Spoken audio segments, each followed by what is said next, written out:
The simple fact that you're standing here listening to me means you've made a glorious contribution to science. Okay, hello everyone, welcome back to the Portal 2 Community Edition tutorial. Today, it's going to be a very short video.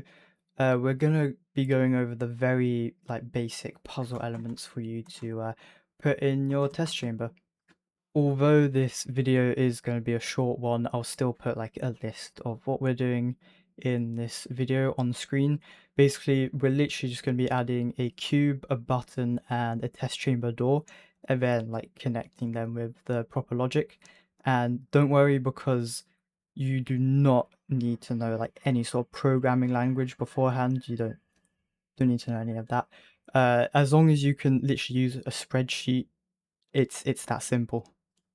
Okay, without further ado, let's get started. So first we're going to make the storage cube, and last episode we kind of touched on the entity tool. We talked about how you can change the entity to be obviously the spawn point you have here, and weapons as well. But if we click on the entity tool here or press Shift B, place down an entity, we can also change entities to be props as well in our world basically. So that would be a cube in this instance. So we can literally just type prop underscore weighted underscore cube, or it will appear in this drop down menu. Just select that, hit apply, and we'll see now that in our chamber we have a storage cube. I'll just bring it out of the ground. It's more than fine if it's floating in the air like this, because when we actually run like our map, it will have physics applied to it and it will just fall to the ground. I'll just quickly go over like the cube settings that you'll probably want to change. You can double click it or press Alt Enter once again. You just want to scroll down in this list and you'll see these three settings right here. You do not have to touch the cube behavior whatsoever, because right here where it says cube model, you can change that to all the different types of like cubes or like testing elements you'll find in Portal 1 and Portal 2. So let's say I wanted a companion cube, I literally just change it to a weighted companion cube under cube model, hit apply, and you'll see right there in our viewport, it changed to a companion cube.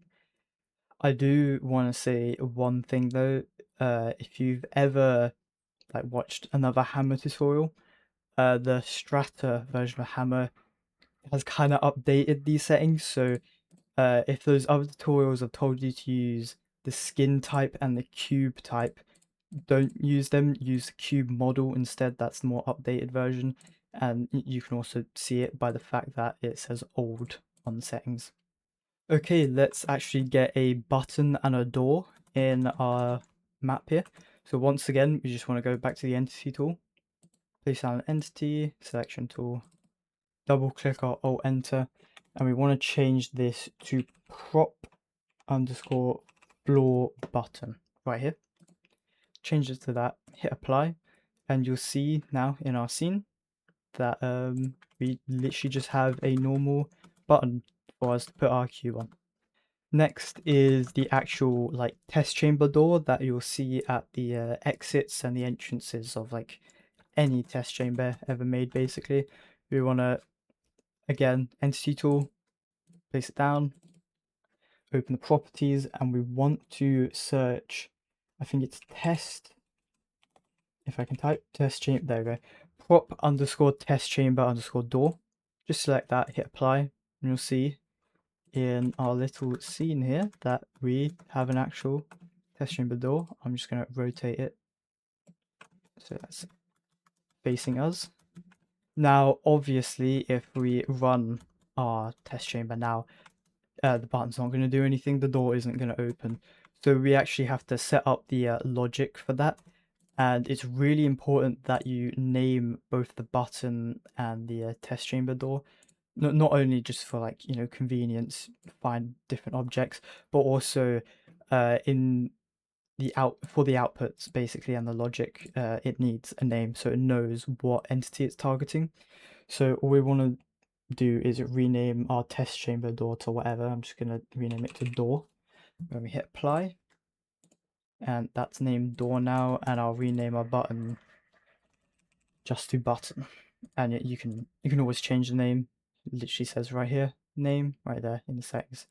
And now with the floor button, with the properties open, you'll see this little tab at the top which says output.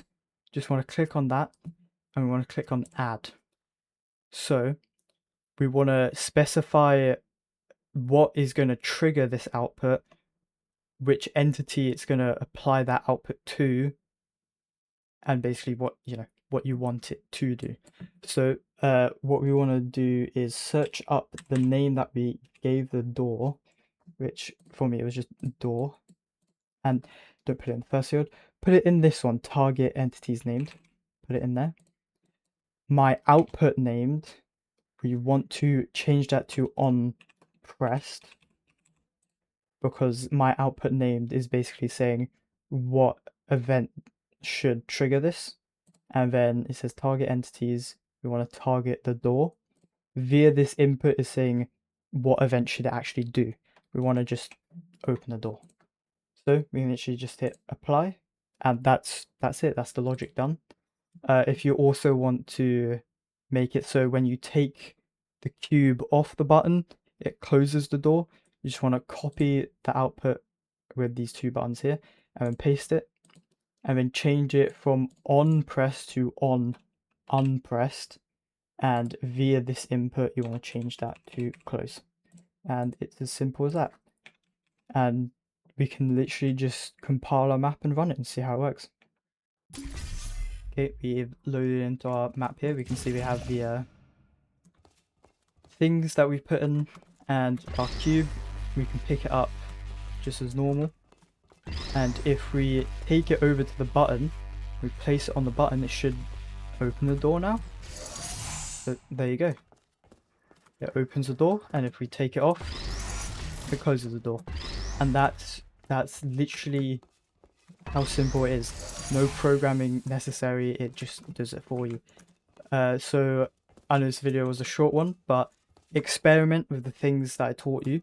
Look around in like entity properties and stuff like that, see what you can make. But I hope this gave you a good start, and I'll see you in the next tutorial.